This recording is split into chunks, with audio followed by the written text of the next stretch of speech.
Thursday, the 5th of September. Hello, everyone. This is your Frontier opening bell. How are things shaping up on the African continent? Quite a whole lot of grounds to cover. But first, let me walk you through a summary of a very tepid Wednesday for a number of exchanges across the continent. Nigeria's stock market, the BRVM in Cote d'Ivoire, the GX30 in Cairo, the Johannesburg stock market, and a couple of others. And you just had a few sports like the Nairobi stock market up by 0.1%, and the rest. Broadly speaking, it was a very negative Wednesday. Again, as we saw, some very concerning situations around global equities market about where things are going in terms of the U.S. economy, demand from China, the oil market, and the expected rat of economic data out of the world's number one economy today and in the rest of the week. So there's all that from developed markets, taking a bit of that away into the frontier markets Wednesday. So that's it. Let's see what today looks like. But first, let's move on and grab a few headlines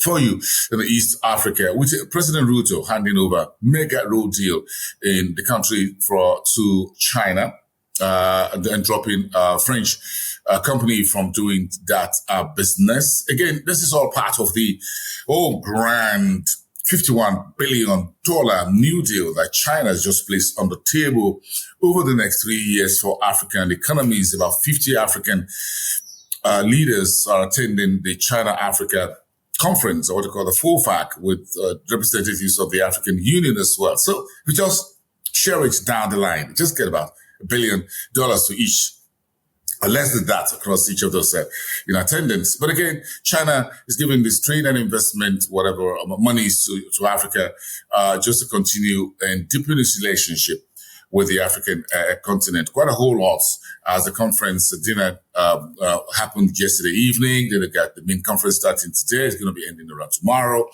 And of course, we're going to hear more about deals being signed and soundbites out of Beijing. In the meantime, petrol prices now roughly 3.6% between August and September in Tanzania. Petrol, diesel, kerosene prices as it were. In the meantime, the Bank of Uganda has released its quarterly financial stability report. You may want to look that up, while Kenya has granted lower tax to alcohols made in Britain. Let me look at a couple of headlines for you in West Africa, with the China-Africa Summit formally taking off today in Beijing. In the meantime, yields declined around 1.2% on average across the three dated instruments that the Central Bank of Nigeria sold at its midweek auction yesterday. 230 billion naira was placed on the table by the financial regulator. And Nigeria's largest and the oldest brewer, Nigerian Brewers PLCs, floated a 600 billion naira rights issue that goes to existing shareholders. Is bigger than any other bank, at least so far, during the current bank capitalization. Nigerian breweries went the serious losses last year on the back of a massive decline in currency, the naira, and that also stretched into the current year so far. In the meantime, Ghana forestry sector has contributed about 10.83 billion cedis to the country's GDP. That's according to the Ghana Statistics Office. And finally, in West Africa, the Gambia and Spain have signed agreements on regular migration and security between the two countries. That's extending Spain's relationship all the way from across the Sahara down to West Africa. Let's move on and check through with South Africa, where the Development Bank of Southern Africa, DBSA, has approved $200 million for Angola's Lobito rail corridor. The U.S. is also interested in that deal. In the meantime, China is looking to revamp the old railway linking Zambia and Tanzania. Good news, however, for South Africa's business confidence index went higher than the month of August.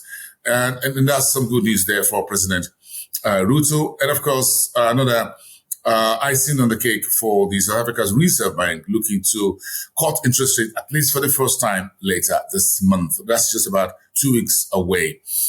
And Invictus has discovered prospective about 184 million barrels of oil in the Mozarabani region in southern Africa, where gold prices tapered slightly but rebounds above 2,500 after it peaked $2,531 an ounce. That was back in August.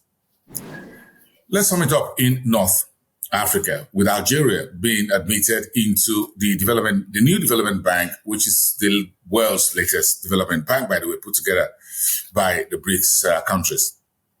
And Libya has resumed oil production and exports on a tentative basis after some of the force measures have been lifted.